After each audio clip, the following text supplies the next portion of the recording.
I'd like to welcome you to our next Campfire Conversation.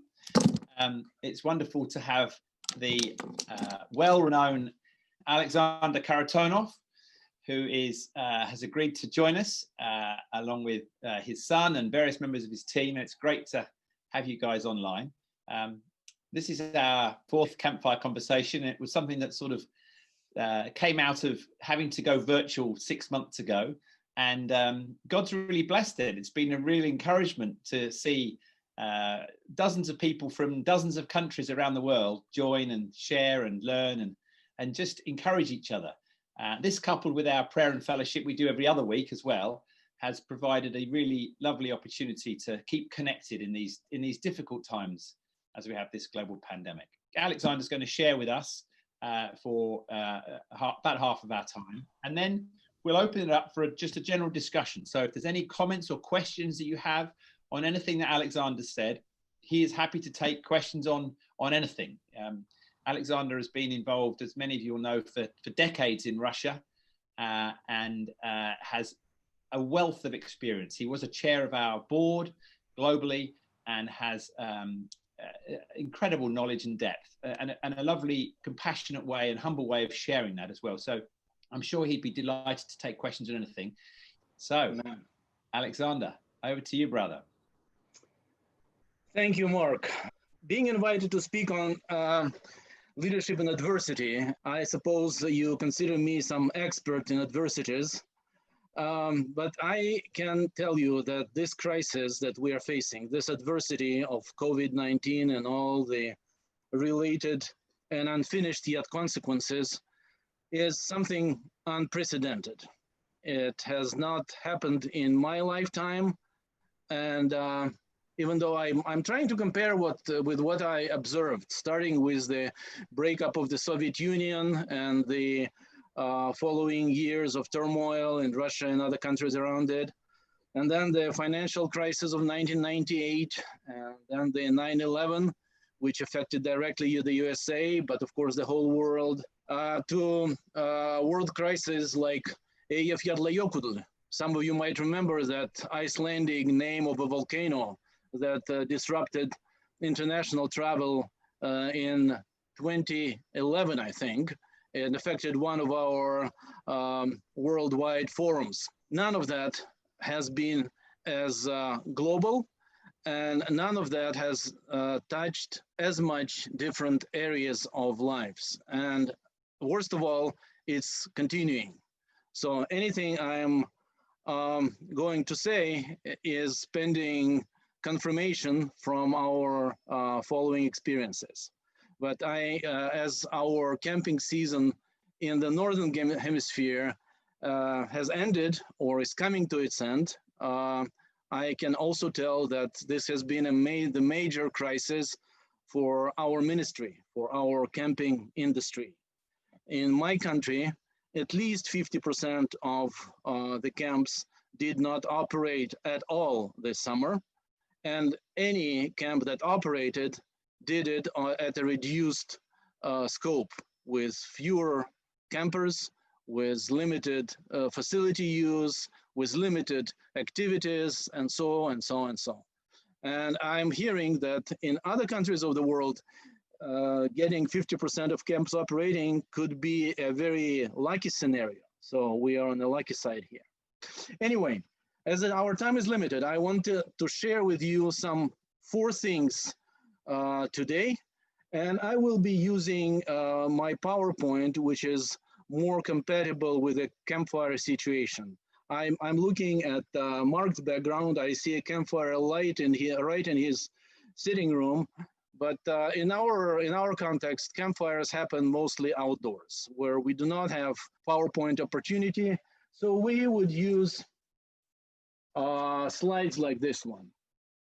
And my first point would be on leading yourself in the times of adversity. As they say in the airplane safety instruction, first put the mask on yourself and then on your child. Before trying to lead anyone, we needed to concentrate on our own safety, well-being, physical capacity, mental capacity, and spiritual capacity. I think that anyone in the past 6 months, around 6 months, maybe a little more, has realized that healthcare for us as leaders is very important. We needed to monitor our sleep, our food habits. We needed to exercise more consistently, being so sedentary. We needed to concentrate more on physical labor because our mental, virtual involvement was so high. And we hopefully came to appreciate nature more than ever before. All the things that we were lacking being locked down. It's also a matter of self-discipline that we needed much more than before. I think that was true because we were lacking external supporting structures, such as routines, daily schedules, the need to be somewhere and talk to somebody, to present something at a certain external place. Being limited to your own space, to your own home, is full of temptations. And one of them is to go low-key, to neglect the rituals and rhythms and routines of lives which are actually very helpful to us. Because this self-discipline, this navigation through the time and the uncertainty actually would prove in what we can produce and how we can be good leaders for others. We were forced to control our lives and to keep them as a whole much more than ever before.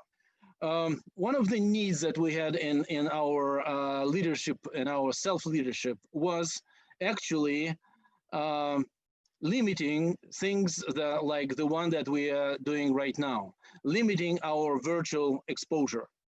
And I feel that most people I know have learned it. They are now much less eager to go online, to join anything, to be anywhere, to watch anything happening. And actually, the fact that you are here today with us is a great honor for me. So I want to thank each one of you for choosing this over many, many other things happening in the virtual space and some very important things happening in your real lives. But making this choice was the only way to deal with the infodemics, the real disease that was happening on top of the very real COVID viral exposure. One thing that I heard from several very mature leaders this summer, that they were very ready to quit, that they were at the limit of their extinction as leaders, as never before. So that is a reality. And I'm sure that some did quit, and I don't want to put blame on anyone, because when the world is falling apart, we inevitably are thinking, is there a place for me in this new world to come?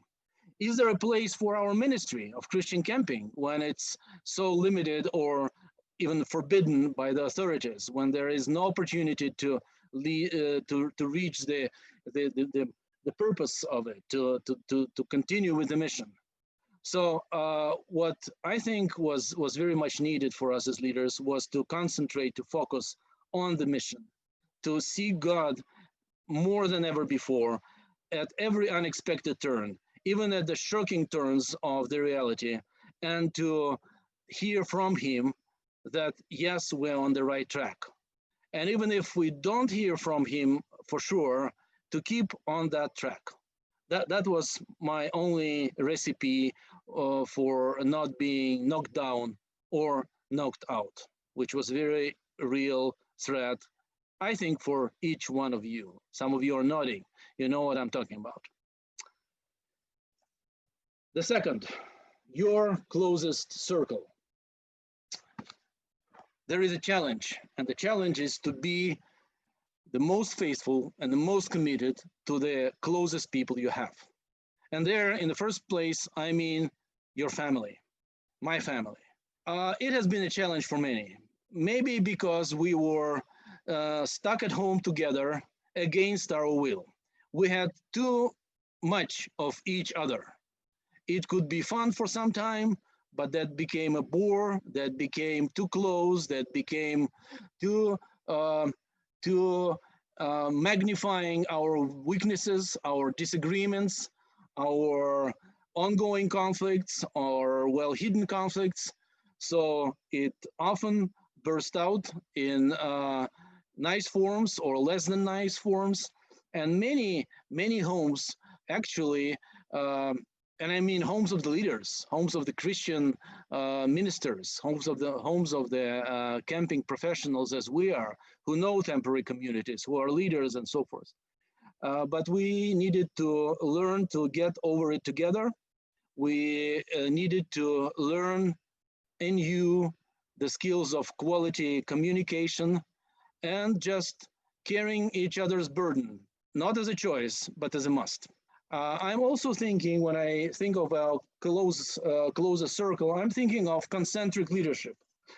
Probably all of you know this chart, this concentric picture of Jesus as leader. When we teach temporary community, we always speak of the times that Jesus spent with the three, and of course the times, the extended times, his cabin group of 12 that he led for 3 years, and the times that he spent with the 70, and of course the times that he spent with the thousands, like 5,000 or other multitudes. And here I see the need, at the time like this, I see the need to concentrate on the three, maybe 12, but a few leaders that look at you, that look at us, that depend on us the most, and that actually are facing the same challenges as individuals, as we discovered in the first step, in the first section. So we need to serve them, not think of multitudes, take our limits seriously, and offer them support and help and advice and just a listening ear, our time, and so forth.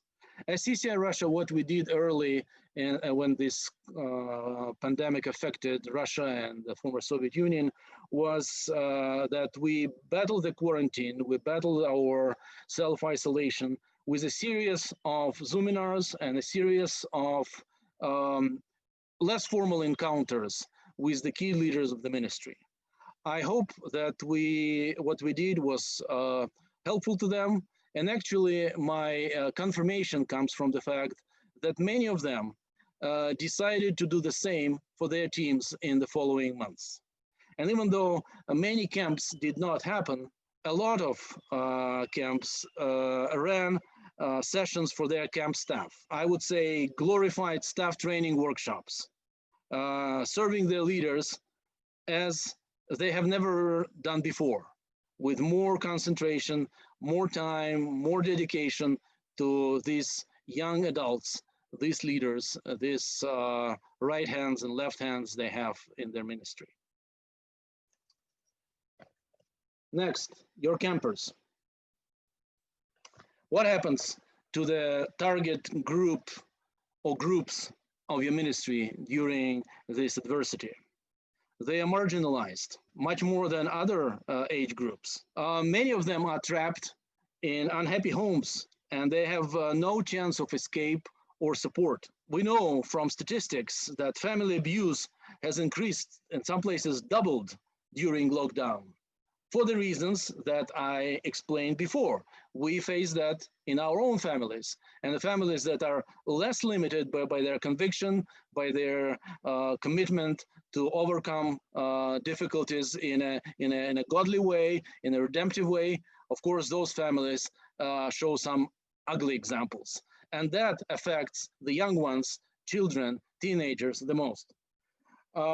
Growing poverty, again, youth are affected the most.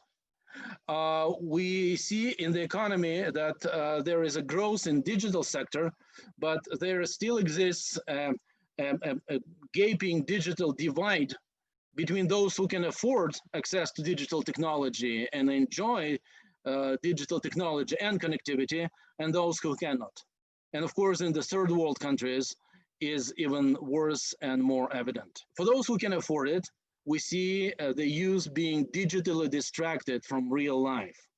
We were warning against it at normal times. Now, in the times of self-isolation and COVID and lockdown, this gaming and binge watching can become really unhealthy, addictive escape from the reality. We see the results of the enforced and self-guided homeschooling, and I put it in the quote marks because, of course, this is not real homeschooling, but that's what most people in the world consider to be homeschooling because that's what they got from the government and the public schooling systems. Then, compulsion to be online can often result in disrupted sleep that will further affect the well-being of the young people. Tiredness and sedentary lifestyle, screen engagement also leads to weight gain and other negative health effects. So they affect it physically. There is emotional trauma for them. They experience lack of safety, lack of understanding of what's happening. The threats that are affecting all the society are most felt by the least covered, the young ones. In their increased loneliness and isolation accentuates the potential for depression. Lack of hope and purpose and lack of counseling to help them to endure hardships and confusion can actually lead to escalated youth suicide rate. Speaking of spiritual leadership, young people have fewer good role models around them. They often don't have those role models in their families. They don't see them in the virtual world, in the media, and they are disconnected from the church life. With the loss of fellowship face to face, they struggle with their continued relationship with God. Discipleship and mentoring also has a limited effect via distance communication. As they say, out of sight, out of mind. And from speaking to young people, I know many of them share that over the past months, many of them did not get real spiritual leadership from their churches. They did not have their youth leaders reach out to them enough or at all, other than inviting them maybe to online worship service on a Sunday. And even then, no one really cared if they had watched it or not, and what they got out of it, and what they're doing, how that relates to their real struggles and challenges of their lives. No one, or very few, seldom, are asking them how they are doing, or if they needed anything. This is the reality of our potential campers. This is the reality of the children and youth in the world affected by this adversity.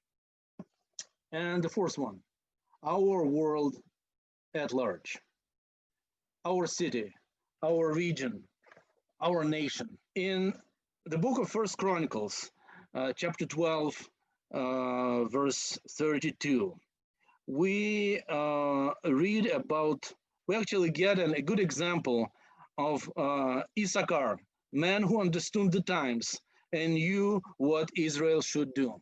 We have a challenge as Christian leaders to understand the times and know how the people of God, the Israel of today, should respond to them. And this understanding must lead to action. We need to realize that what we are dealing with now is not a temporary adversity. It is more a new normal. At least it's a long-term thing. It's a marathon, not a sprint. And what it does with the people, what it does with our nations, there are a few things I want to highlight, and then some consideration of what can be done with that. We see great tension. Actually, there is much more tension under the surface, I think, because the economic problems are more serious that we can see from the statistics available now. Whole sectors of trade have been laid off, and in the people, thoughts of survival eclipse more generous ideals of sharing and mutual help. Groups of people, and that can be different groups, for every country, every culture.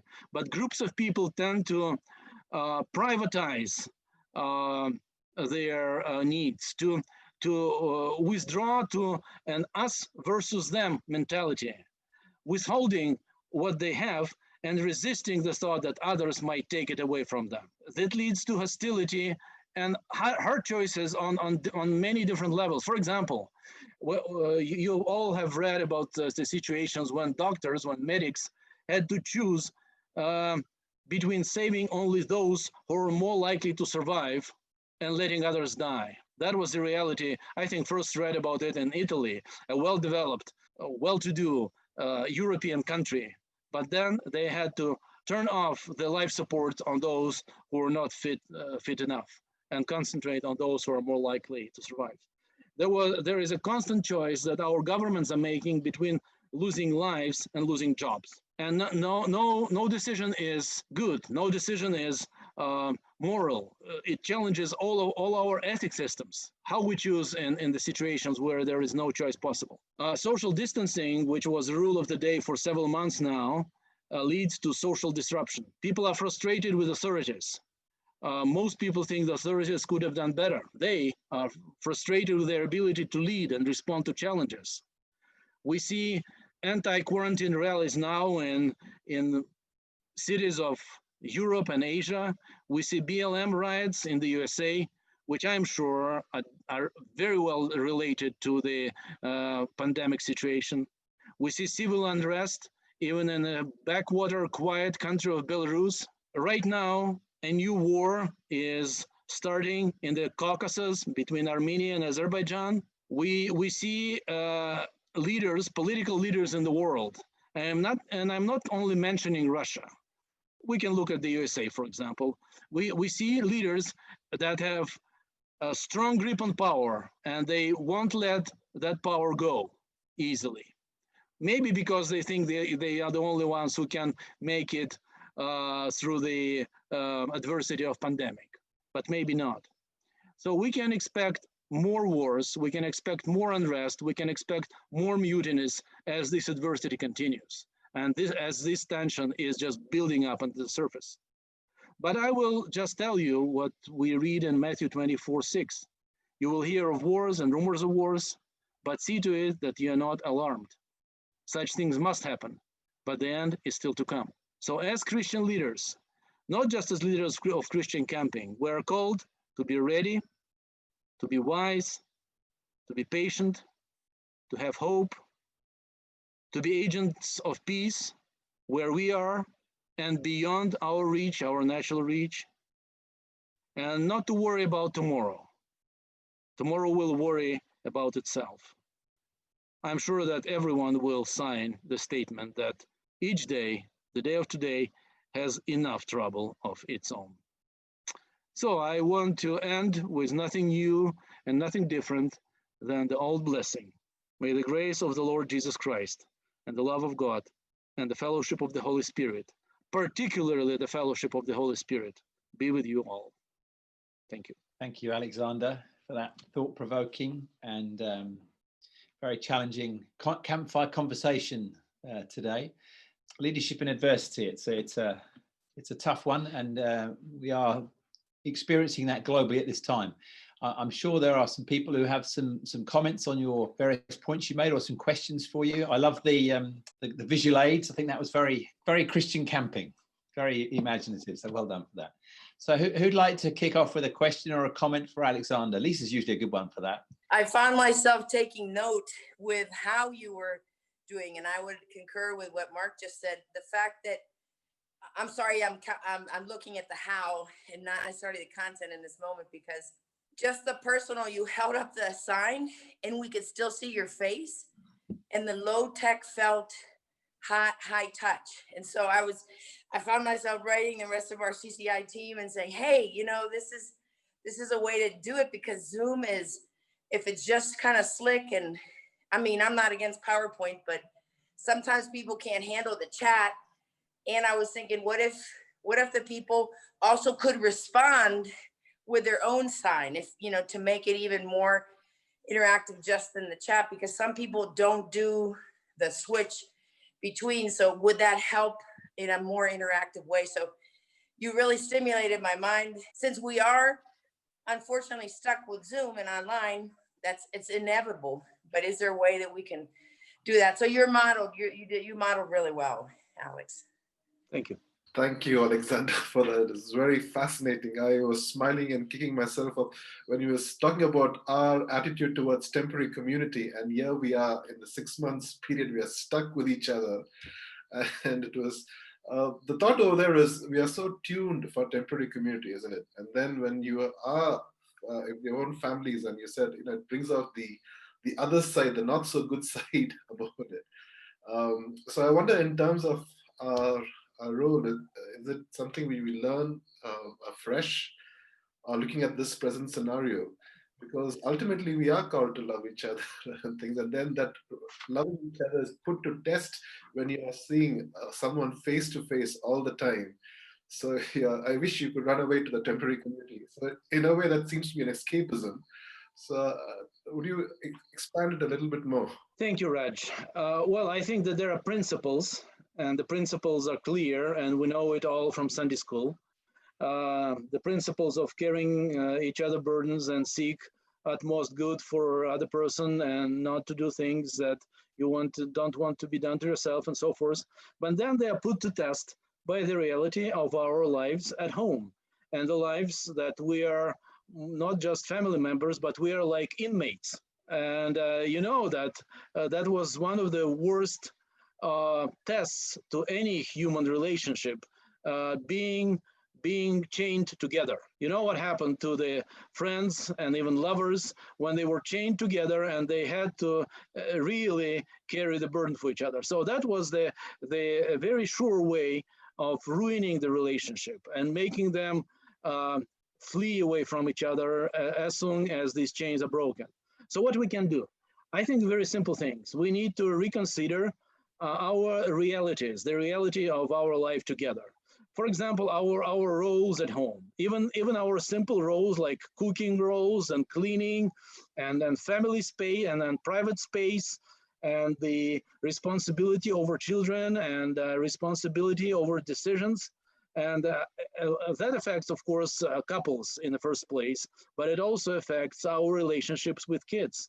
For most people I know had like number one problems were actually with teenager kids. Number two problems were with the spouses towards each other. That's from my experience personally, and also from my experience with my friends and co-workers and so forth.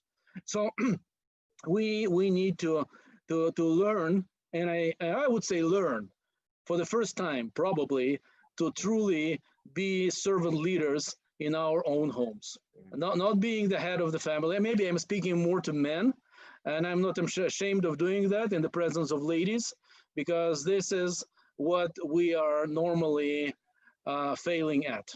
We are really good at leading the church and leading the camp and so forth, but when it comes to home turf, we are often desperate. So that has been a good chance, and it's continuing to be a good chance. I also think that there are very special challenges, like I mentioned, homeschooling. When usually in our situation, in our country, I think in the West as well, homeschooling is by choice. Parents who do it, they make it their lifestyle, and they know what they're choosing, and they know what it takes to make it right. But when the government decides that this schools will be locked down, and everybody will go online, homeschooling becomes a forced reality. And that's forced on parents. Parents that don't want it, that don't care about their children learning, that don't care about school programs, that they don't care about maybe even their own children. And that's a challenge, because if we claim we do care, we probably need to pick it up. Not because we wanted it, not because we have time, not because we know how to do it, but just because there is no other choice. That's a reality of the new times. And in itself, and I discovered it fortunately long ago, but in itself, it can have a huge blessing that we did not look for, but it's really there.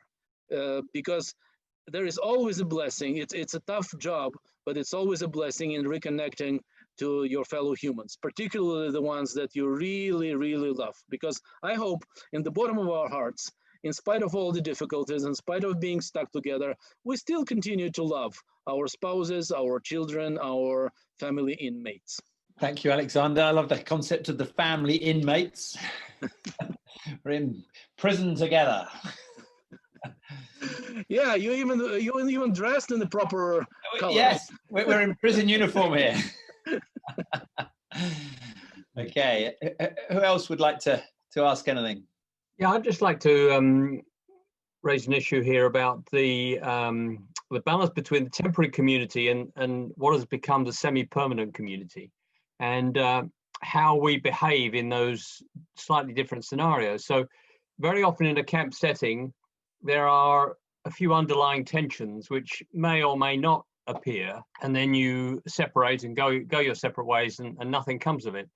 But actually, the longer we are together, the more those tensions come to the fore, come to the top. And also as leaders in camp, sometimes we can be actors in a play or in a show where we act and behave in certain ways in the temporary community, and we can cope with that for a few days.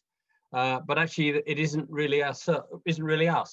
And so it's that concept of having a consistency in our lives, which is not just an upfront show at the time of camp, but is a consistent stability throughout our whole lives. Just be interesting to hear other views on that. I see your point, Norman, but I still would hold the view that even family, as we know, is a temporary community. And there are people, hopefully not in this virtual room, but there are people who endure their family life with a hope on a promise from the scripture that they don't marry, the marriage is not continued in the eternity. So their hope is that this will definitely end here. It will, for some, it's a point of great fear, or maybe they don't like God's plan because they love their marriage and their relationship so much. But that for others, it's a hope of finally it ending. I think it's all a matter of patience and durability, because we commit for normally as humans, we commit for a shorter term than we should. We run out of fuel emotionally, mentally, socially, before it actually our watch expires, and that's the point. For some, you know, camping leaders that are done by the third day of camp. They performed great on the first day, they really excelled on the second, but by the third day, they're basically ready to go home, or at least send the campers home. And it's just a matter of how well, again, it's a self-discipline. We plan for a long run. We better plan for a long run. And I think that's an advice that would help in temporary community as such in camp, but also can help in our other engagements. That's my take. Thanks, Alexander. Has anyone else got a question or a comment for Alexander? Yes, I would like to hear if anyone wants to comment on what Norman said, actually. I'll just say a small little lighter comment, which says that, you know, in marriage, the two shall become one. The question is which one. So, I'm figuring it out. Very interesting concept. It's interesting that in these days of pandemics, I hear often some advisors, you know, psychotherapists, consultants, actually arguing against it, arguing against being one too much, insisting, and it's a matter of discussion. I don't want to challenge what the scripture says, but in reality, it really makes sense that you need to, oftentimes you need to draw personal boundaries. You need to protect, for the sake of sanity, your sanity and the sanity of your second half. You need to protect things you cannot change. And you need to agree that this is our common holding, but this is separate, and we agree that we do not buy the whole package, so to say. Maybe it's very much a secular view. Maybe it's great, and it's definitely great, and if you can share it fully and you can be one in everything and every emotion and every and every feeling and every desire, every like and dislike, but it has its own limits because you still are different personalities. You're different individuals, I think. You mentioned earlier, Alexander, about the 3, the 12, and the 70. And I just, it's a lovely model and, very biblical model. I just wonder if you've got any thoughts about how people can develop and grow that in a virtual world where it's so much harder to build relationships when we're doing everything virtually. Have you got any thoughts on that? I think many governments actually are helping us with imposing the numerical limits. I heard in the UK, the magic number is 6, right? So again, here you go. You can get together with up to 6 people or with up to 5. So we make 6. So this is your small group. This is your closest circle. And you work from there. Of course, you relate by remote, virtually with those who cannot come, who cannot be accessible. But in small countries like UK or Honduras or Latvia, is not so much a challenge. Or Uganda maybe. In India or US or Russia, distances mean that you probably have less opportunity to travel to your immediate team. So yeah, it becomes more virtual. But as much as you can, you work with what you are given and what you legally can do. And maybe sometimes you turn some sharp corners. You can, with your mission and your values in mind, you can do more, and then the situation and it's what it tells you is secondary. Thank you. Anybody else? Something that really stuck out for me, Alexander, is when you said, be patient, be kind, and be agents of peace. And I think for many of us as camp people, we like to get stuff done. We like to move forward. We like to achieve things. We like to grow things. And particularly also when you mentioned about, young people not being properly discipled by the youth leaders because they don't go to youth anymore. Sometimes the most effective thing that we can actually do is just to listen to people and to be an agent of peace. I found in our association, in our industry, people are so afraid now. Christian people as well, secular people, and how do you shine a light where everybody is so afraid? And that's you bring a peace, and it doesn't take a lot, but it takes a lot of presence and a lot of prayer to be able to put yourself in a place where you can be the peacemaker when you're afraid yourself. And so a lot of times through this pandemic, I feel like I'm not doing enough. And then I'll end up in a 3-hour phone conversation with someone. And maybe that's what needed to happen. Somebody just needed to have someone listen to them and be able to share their fears and feel good about who they are again. And sometimes I think we make it all too technical. I think it's often just about being there for somebody in the basest form. And I think we overlook that a lot as well. Thank you. One thing I would like to say about, and it's challenging to me that as we are Christian, so yesterday I heard about a news and what happened in Yangon. So who has infected this COVID-19? So he stepped down from 11th floor. So it's really sad that I think he is a non-believer. So I read the news in Yangon. So as Christian, we have a challenge as Christian leader to understand the time and to know God. Even I have to teach even my kids also how to face tomorrow. God, we do not worry about tomorrow. Thank you, Joseph. Thank you for that encouragement from Myanmar. We have time for maybe one more question or comment, if anyone has one. Regarding to the campers, Alexander, that you said that they are digitally distracted, and I also feel the tension between how we connect with them if we need to use digital tools all the time, So it's hard to overcome this tension. They are completely distracted, as you said, I find very hard to overcome this tension between how I connect with them in a digital world when we want them to be out of the digital world at the same time. And it's hard to get that tension. Well, one thing that we did in CCI Russia was a whole series of actually digital games, online games that you can play. Instead of avoiding or trying to offer something different, we decided that we would better try to play on that same board, on that same arena. If they play online, we want to socialize with them, so we would play with them. That was the idea. I'm not sure how well it went, and of course it's not for everybody, but I think it's a general rule.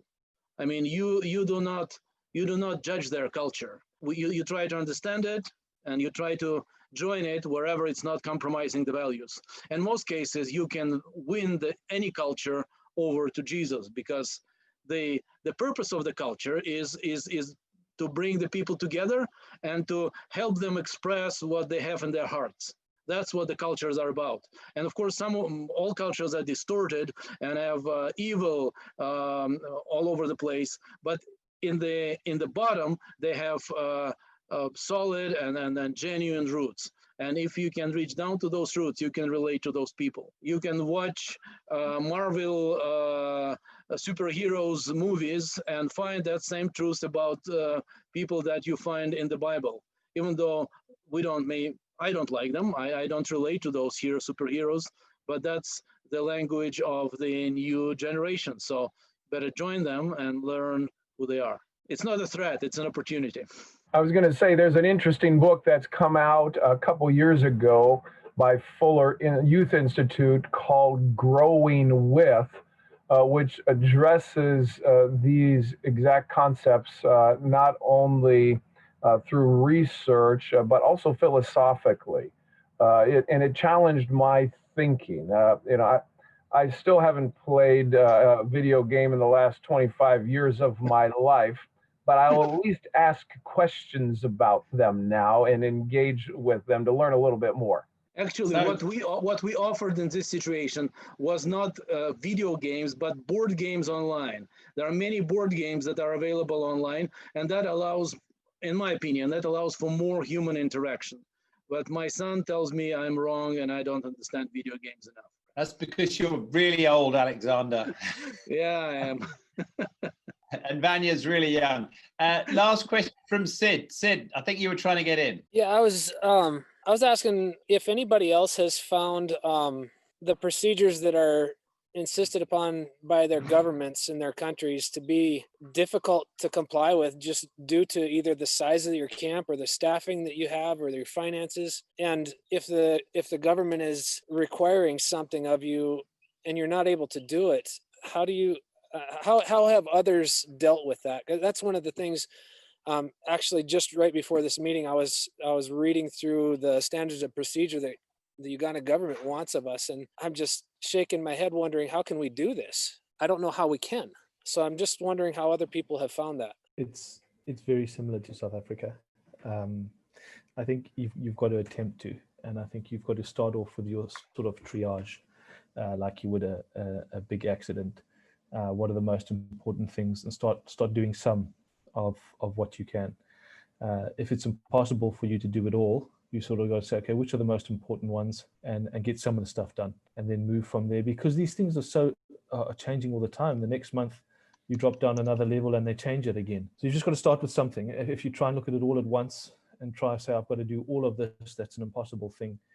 It does become an impossible thing. So chew off pieces at a time in a sort of, as I said, sort of triage sort of situation. And first of all, let me remind you of Italian strike. Do you know what Italian strike is?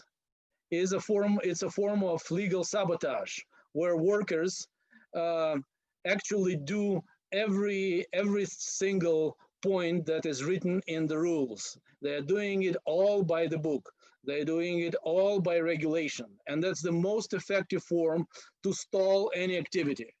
They say, before all of my equipment is certified, I will not work.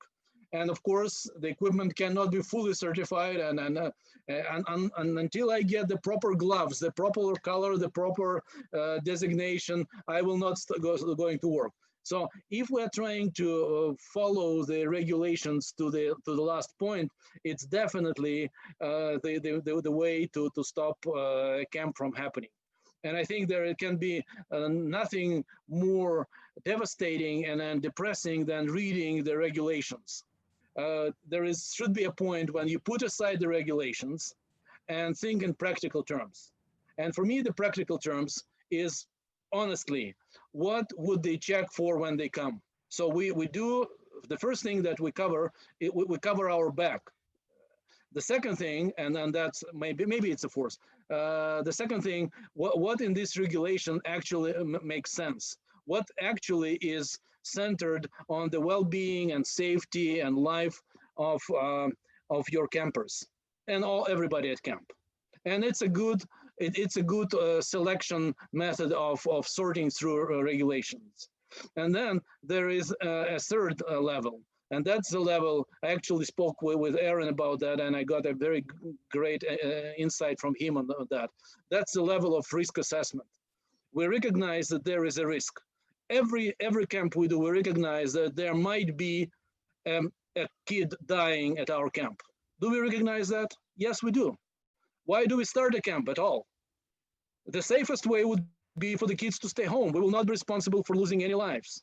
But we will be, because we have a higher value. We will know that we will rob these kids from the chance of saving their eternal lives, saving their souls, giving them something that is valuable even beyond their health and physical well-being. And I'm not advocating for recklessness or lack of risk management at camp. I'm just reminding you of why we're doing camp and the risk we are taking. Yes, we do camps. Yes, we will still open the camp unless God stops us from doing that. Not because the camp is so important, but because the campers are too important to drop the opportunity this summer, this month, this time when we can serve them. Aaron, you would like to definitely to speak from your summer's experience, not just in theoretical terms, but what you did this summer. Yes. Well, I have two comments. The first one, Sid, that comes to my mind, this is always in the forefront of my mind anytime I interact with the United States government. It's the words from a former president, Ronald Reagan. And he said it like this. He said, the 9 scariest words are, I'm from the government and I'm here to help. So I'm always cognizant of that, first of all. And then second of all, we prayed very hard this summer and worked really hard to develop a health and safety plan. And our government wasn't giving any guidance in advance. And so we gained insight from the American Camping Association, for the Centers for Disease Control, and from a lot of conversations from other camp directors in the United States. And so we put together a 28-page health and safety plan that we thought would guide our summer. And when finally the state of Pennsylvania came out with a plan, we thought they had been reading ours because it seemed to detail what we had put together. And we're really grateful for that. But we had, in order to do camp, we had to dedicate the efforts of 2 of our staff full time for about 3 weeks to research and to gather all of this appropriate information so that we could make our best attempt to do it. When it was all said and done, on the outside, programmatically, I should say, on the outside, camp looked a little different. We had a lot of face masks. We had a lot of decentralized camping where we didn't normally have it. But the program and the impact and the fruit remained very similar. We had to do a lot of training, and then the government changed regulations regularly. In our current crisis, we did the best that we could to offer the safest opportunity. And sometimes the safest wasn't necessarily what the government deemed. And so we had good reason and good proof. And we felt like in a lot of ways, we led the way. And then just a unique experience in our area, many children have gone back to public school. Some schools have all the children in school, and some of them have half for part of the week and half the other part of the week. Several of the local school districts have chosen to adopt, and we've been glad to share that with them, our health and safety manual, because they found the principles in it. If they said if they worked for Joel during the summer, then we want to follow them. And so we were glad to help them with that. Aaron, would you be willing to share that with me or others here? Yeah, sure. In fact, if you went to our webpage, www.joelcamps.org, there's a PDF version of it on there. If you like what you see and you want just a modifiable document, you can just email me, aaron@joel.org, and we'll be glad to get you a Word document that you could modify. Yeah, in fact, we've had to modify it twice. One is now for our retreat season, and then also for our Bible Adventure School program. So there's a variety of versions on there. But yeah, I'd be glad to share that with you. Thank you. Yeah, my pleasure. I think the risk assessment is the key part, and the top line is the safety of your guests and obviously your staff and counselors. But any government guidance can never exactly match your situation. It's generic guidance in many cases for, right, you know, the whole of an area of industry, and doesn't really look at, you know, Christian camp ministry specifically. So there's an element whereby there are certain things we must do, and then there are certain levels of guidance. I mean, in the UK, they're saying you must do certain things, otherwise there are fines and, you know, all sorts of draconian measures. But and to a degree, we need to honour those things, because, you know, we want to be an example. We want to be credible. We don't want to have families feeling that we are acting recklessly or illegally.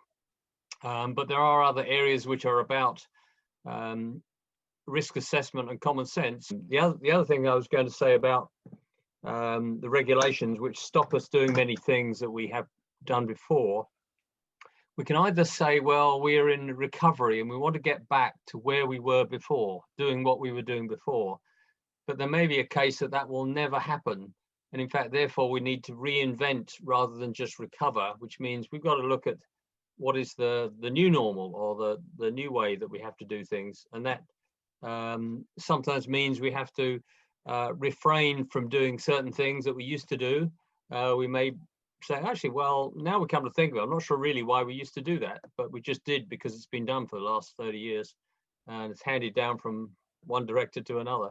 And so it's perhaps a time to review what we do and how we do it. Like one employer put it, that COVID times is the best times to clean up your staff, because you can lay off people you were unable to get rid of for years. No, I'm not talking about people. I'm talking about practices and activities. But even if we look at the regulations and the government, like the reality of our governments is that, I hope I'm not offending anyone, they are shooting in the dark, or at least they are aiming at a moving target. Like if we look historically at what happened through these months, they didn't know what they were asking for. They did not know what is going to happen. So the government is real people as well. They're not superheroes who know it all or have even the best motives. They have I think they're fearful. I think they're human beings who are very fearful of making a mistake and being punished for it. That's how I read their motivation. Hopefully some of them are motivated for by the well-being of the people and so forth, but not that many. Let me take the opportunity to thank Alexander on behalf of us all. I know he put a lot of work into preparing for this, and particularly the visual aids. I thought that was a very nice touch. So thank you very much indeed, Alexander. I was just reflecting, actually, this is probably my last formal role over the last 3 years. As you'll know, from Thursday this week, Norman takes over as the interim CEO, and it's great to have Norman on the call now, and it's a delight I've known Norman for 12 years plus, and it's wonderful to be able to hand over. But it's interesting that one of the first responsibilities I had was to go to Russia to speak at Alexander's conference nearly 3 years ago, and it's lovely that it's sort of quite circular that one of the closing things I have an opportunity to do is to thank him. And over the last few years, Alexander's become a good, close personal friend, and we just thank God for him. And do please continue to uphold each other as we share this ministry globally around the world. It's just a wonderful opportunity, whatever role or assignment God has for each of us. Once you've got Christian camping in your blood, you never lose it. It's always there. And it's just a great thing that we can do together and can continue to support each other. So thank you once again, Alexander, for joining us. But thank you very much indeed. And we'll look forward to engaging with you by God's grace in different ways over the coming weeks, months, and years to come. Thank you very much.